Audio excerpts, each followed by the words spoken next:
Halo, kali ini saya akan menjelaskan mengenai NPWP dan PKP.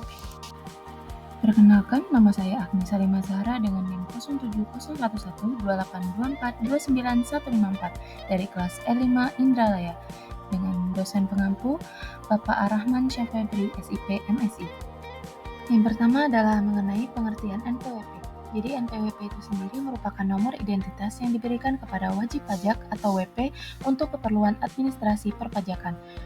Fungsinya sendiri itu ada 4. Yang pertama itu sebagai identitas WP dalam sistem perpajakan. Selanjutnya adalah sebagai sarana korespondensi antara WP atau wajib pajak dengan Fiskus. Selanjutnya fungsinya adalah untuk pengawasan administrasi perpajakan oleh Fiskus, dan yang terakhir fungsinya untuk keperluan pembayaran pajak dan pemungutan pajak seperti PPh atau PPN. Perlu diketahui, WP yang memenuhi syarat subjektif sesuai Undang-Undang Pajak Penghasilan dan objektif menerima penghasilan dan pemotongan pajak wajib mendaftarkan diri untuk memperoleh NPWP. Bagi WP yang tidak mendaftarkan diri, NPWP dapat diterbitkan secara jabatan.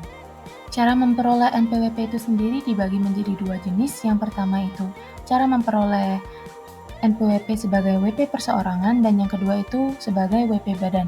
Untuk wajib pajak perseorangan itu caranya dengan mengisi formulir permohonan dan melampirkan fotokopi KTP atau KK, surat keterangan dari perusahaan khusus untuk karyawan, atau surat keterangan tempat usaha untuk pengusaha. Yang kedua itu untuk wajib pajak badan. Caranya adalah dengan mengisi formulir permohonan, melampirkan fotokopi akta pendirian, KTP salah satu pengurus, NPWP pengurus, dan yang terakhir itu menyerahkan surat keterangan tempat usaha.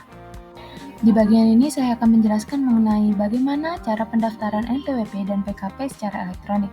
Jadi wajib pajak dapat mendaftarkan NPWP dan PKP-nya melalui situs online Direktorat Jenderal Pajak, yaitu https://kortex.djp.pajak.go.id dengan mengisi data pribadi yang valid, termasuk nomor KTP dan kartu keluarga. Jadi di sini saya akan menjelaskan mengenai nomor pengukuhan pengusaha kena pajak atau NPPKP. Jadi pengusaha yang dikenakan PPN wajib melaporkan usahanya ke Direktorat Jenderal Pajak untuk dikukuhkan sebagai pengusaha kena pajak atau PKP. Jadi PKP ini wajib menerbitkan faktur pajak atas setiap transaksi yang dikenai PPN. Pengukuhan sebagai pengusaha kena pajak dari seorang pengusaha ini membutuhkan verifikasi lapangan yang dilakukan untuk memastikan validitas sebuah usahanya, terutama jika PKP berpindah alamat usaha ke wilayah kantor pelayanan pajak atau KPP yang berbeda. Lalu yang kedua itu, wajib pajak yang sebelumnya itu bukan PKP yang mengajukan permohonan menjadi PKP.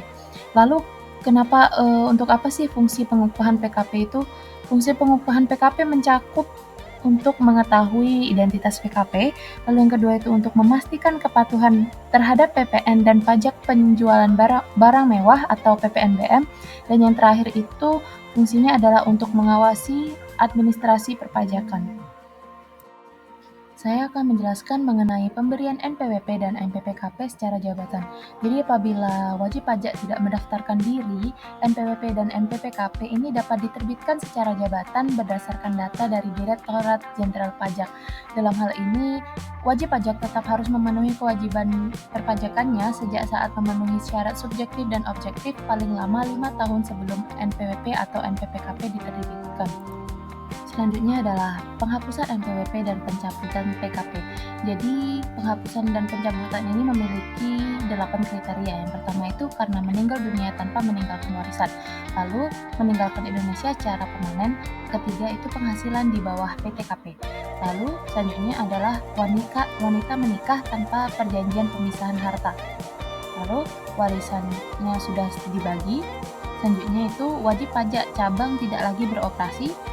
Selanjutnya itu wajib pajak badan dilikuidasi atau mengakhiri usaha, dan yang terakhir itu instansi pemerintahan itu tidak lagi memotong atau memungut pajak.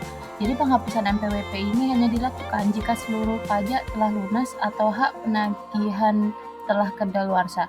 Jika ada utang pajak yang belum dilunasi, penagihan tetap dapat dilakukan meskipun NPWP sudah dihapus. Oke, untuk materi terakhir adalah proses penghapusan NPWP dan NPPKP. Jadi, berdasarkan Peraturan Dirjen Pajak Nomor 4 Tahun 2020, keputusan atas permohonan penghapusan NPWP itu harus diberikan dalam 6 bulan untuk wajib pajak orang pribadi dan 12 bulan untuk wajib pajak badan. Jika dalam jangka waktu tersebut tidak ada keputusan dari Direktorat Jenderal Pajak, permohonan penghapusan NPWP dianggap dikabulkan. Namun, kewajiban perpajakan tetap berlaku jika masih ada pajak terutang yang belum terselesaikan. Baik, itu saja yang dapat saya sampaikan. Terima kasih.